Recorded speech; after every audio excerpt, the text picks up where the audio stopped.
Assalamualaikum warahmatullahi wabarakatuh. Hello everyone, welcome to my presentation video. First of all, I'd like to thank all of you for watching this video. Let me introduce myself first. My name is Vina Ayuda Mayanti. In this opportunity, I would like to present the result of my work about analysis of the short story Sandal Jepit Merah by S. Rais with an objective approach. Pertama-tama, saya akan membacakan sinopsis cerpen Sandal Jepit Merah agar teman-teman dapat mengetahui garis besar cerpen Sandal Jepit Merah ini. Cerpen Sandal Jepit Merah ini menceritakan mengenai seorang perempuan yatim piatu yang menikah di usianya yang masih 15 tahun dengan seorang lelaki berumur 25 tahun yang bernama Mamat. Mereka dikaruniai seorang anak lelaki yang mereka beri nama Zainal. 5 tahun setelahnya, mereka mengalami hal yang menyedihkan. Zainal meninggal karena tenggelam ketika berenang di sungai yang dalam. Mamat menyalahkan dan mencaci maki istrinya atas kematian Zainal. Mamat bahkan mengusir istrinya itu dari kontrakan.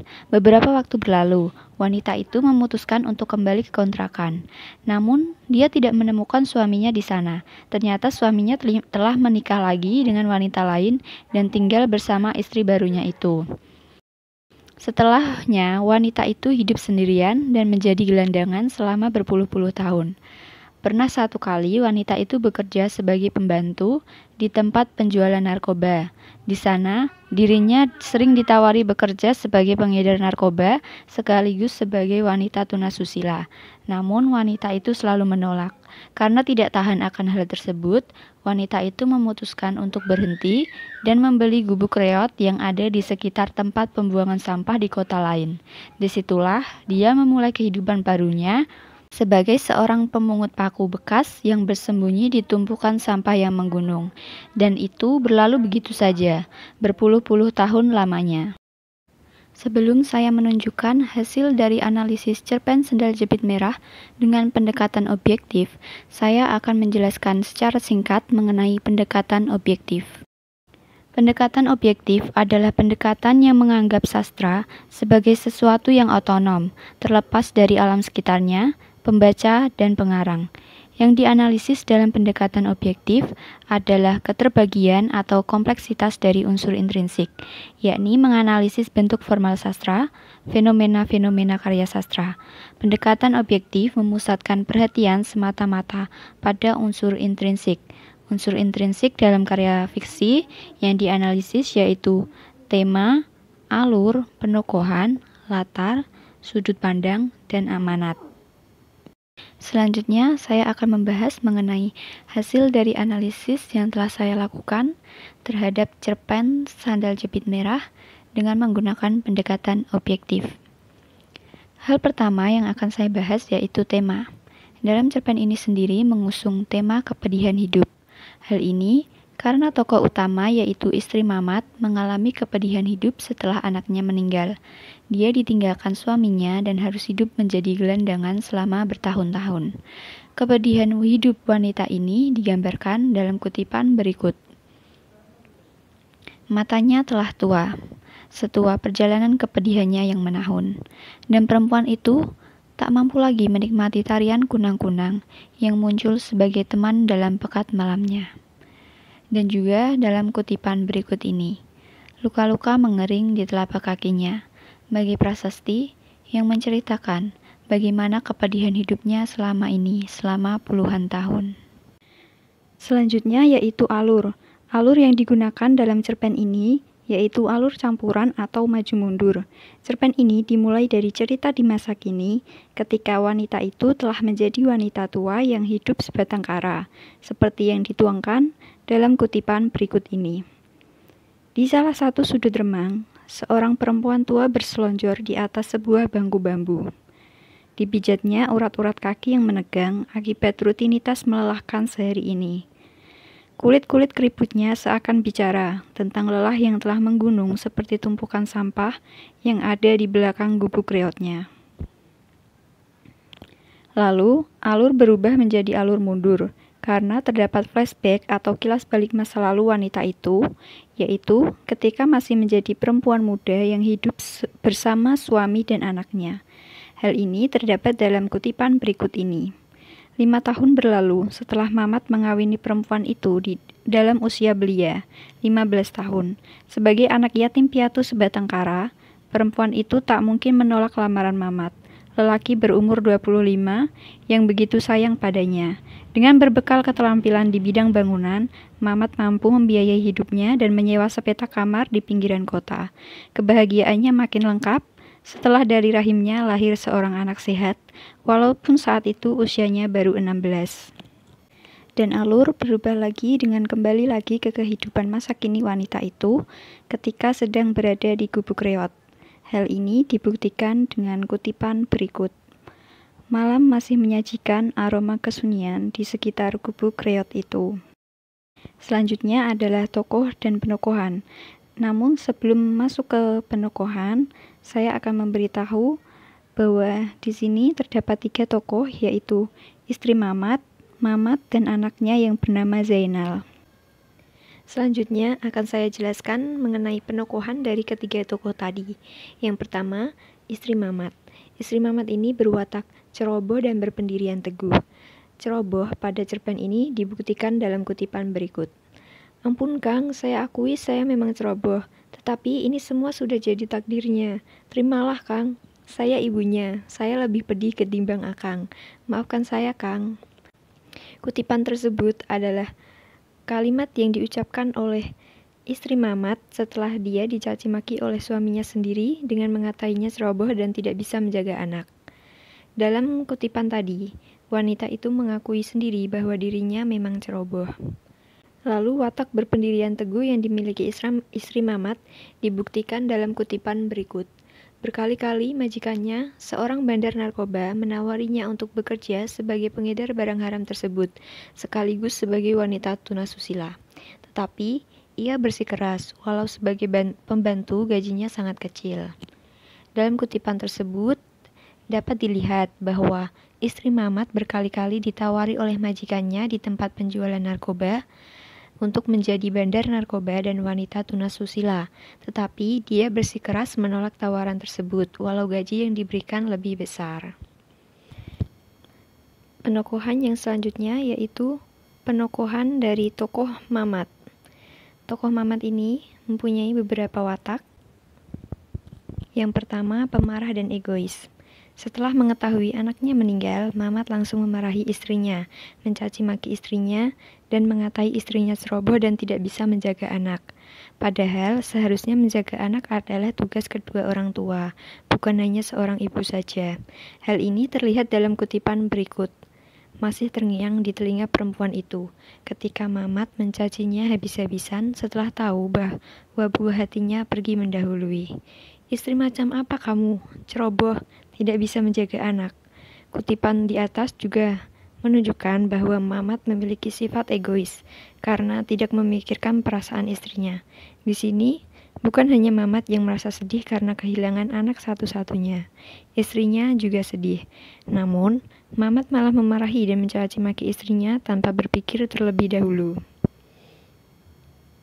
Watak kedua yang dimiliki oleh Mamat yaitu kasar.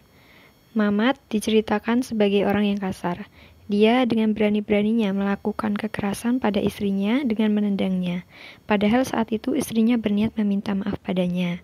Hal ini terlihat dalam kutipan berikut.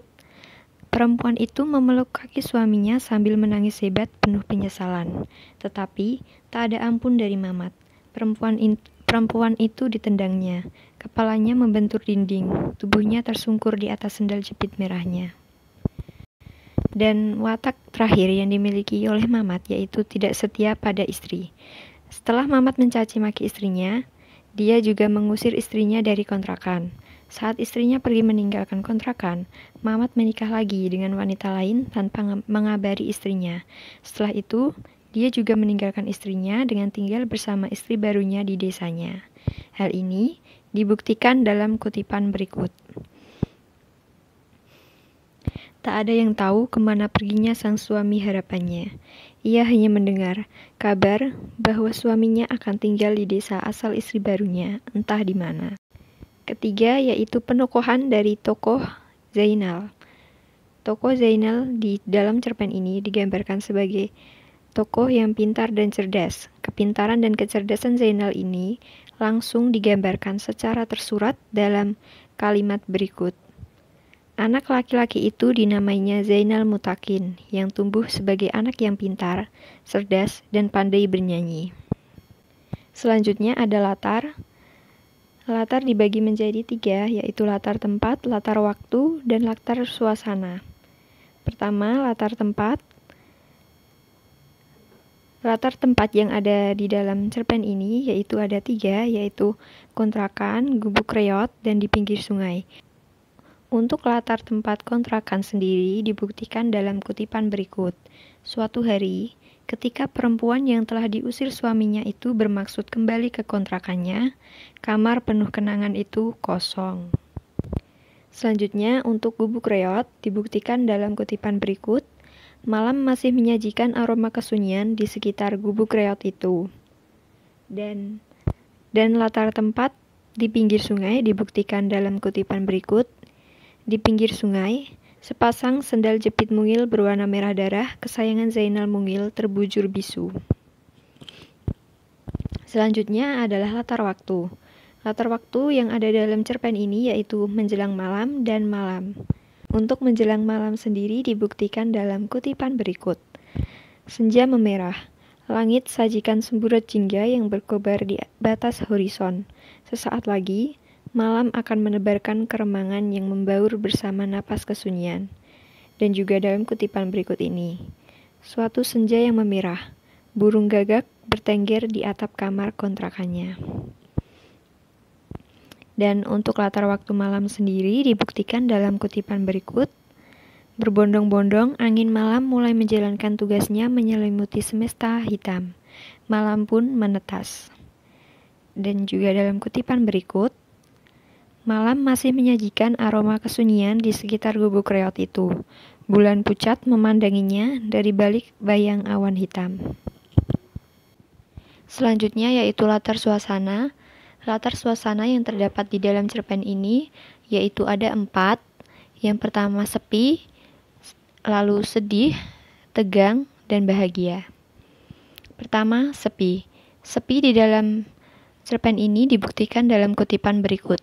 Aroma sepi mulai menyebar ke setiap celah udara. Selanjutnya, sedih. Sedih di dalam cerpen ini dibuktikan dalam kutipan berikut. Air mata membanjir. Zainal Mungil telah pergi dijemput malam. Kutipan tadi menunjukkan ketika Zainal meninggal. Orang-orang yang ada di sana, terutama orang tuanya, menangis. Sesuai dengan kalimat, air mata membanjir. Suasana sedih juga terjadi ketika istri Mamat menangis setelah dicaci maki dan ditendang oleh Mamat. Seperti kutipan berikut. Perempuan itu memeluk kaki suaminya sambil menangis hebat penuh penyesalan. Tetapi tak ada ampun dari Mamat. Perempuan itu ditendangnya. Kepalanya membentur dinding, tubuhnya tersungkur di atas sandal jepit merahnya. Setelah itu, ia tak ingat apa-apa lagi. Sandal jepit merahnya kini dibasahi air matanya. Suasana sedih lain juga tercipta ketika istri Mamat kembali ke kontrakan dan tidak menemukan suaminya. Namun malah menerima berita bahwa suaminya menikah lagi dan meninggalkannya. Hal ini ditunjukkan dalam kutipan berikut. Ia hanya mendengar kabar bahwa suaminya akan tinggal di desa asal istri barunya, entah di mana. Seketika hatinya seakan dibanjiri darah. Kalimat seketika hatinya seakan dibanjiri darah menunjukkan bahwa hatinya sakit karena mendengar suaminya menikah lagi. Selanjutnya adalah tegang. Suasana tegang terjadi ketika Mamat mencaci maki istrinya bahkan menendangnya, seperti kutipan berikut. Istri macam apa kamu? Ceroboh, tidak bisa menjaga anak. Ampun Kang, saya akui saya memang ceroboh, tetapi ini semua sudah jadi takdirnya. Terimalah Kang, saya ibunya, saya lebih pedih ketimbang Akang. Maafkan saya Kang. Pergi kamu. Perempuan itu memeluk kaki suaminya sambil menangis hebat penuh penyesalan. Tetapi tak ada ampun dari Mamat. Perempuan itu ditendangnya. Kepalanya membentur dinding, tubuhnya tersungkur di atas sendal jepit merahnya. Latar suasana terakhir yaitu bahagia. Suasana bahagia tercipta ketika Mamat dan istrinya dikaruniai seorang anak. Hal ini ditunjukkan dalam kutipan berikut.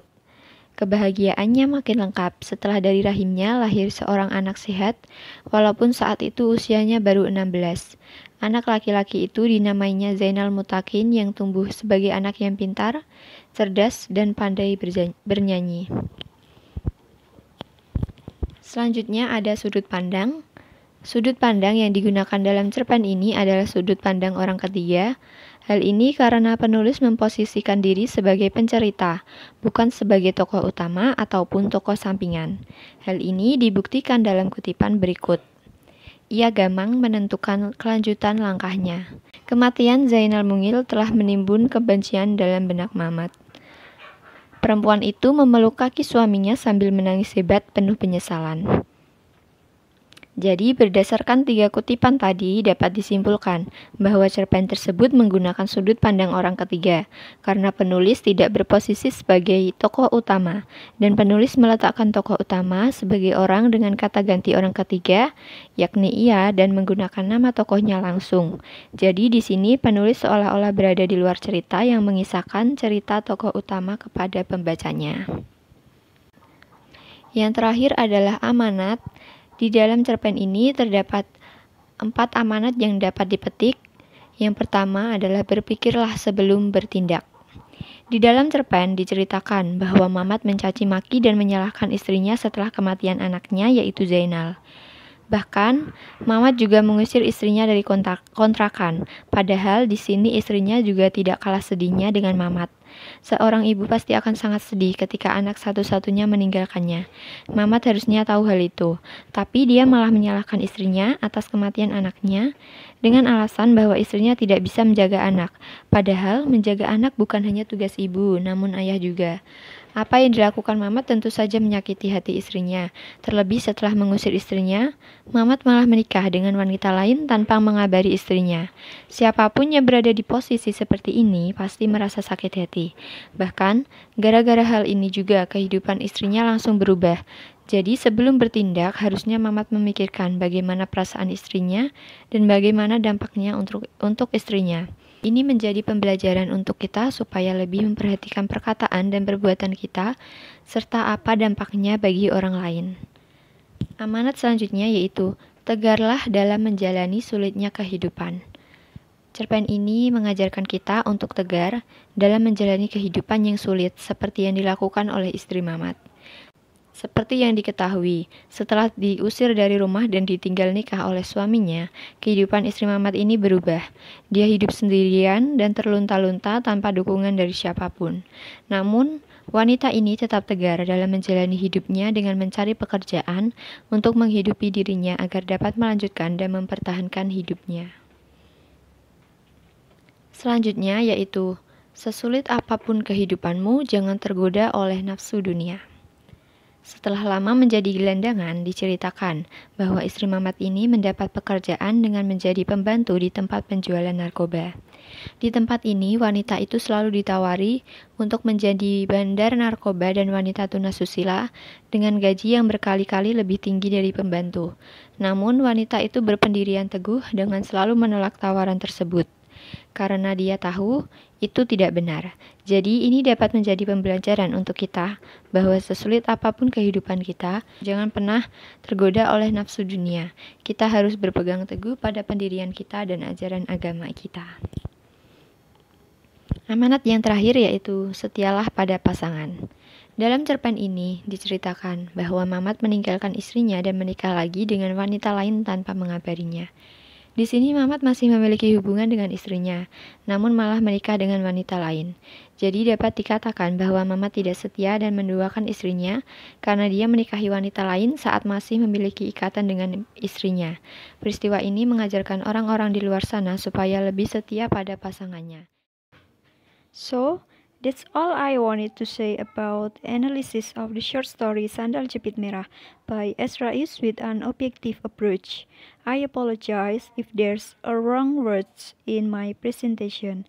Thank you very much for watching this video and thank you very much for your great attention. Wassalamualaikum warahmatullahi wabarakatuh.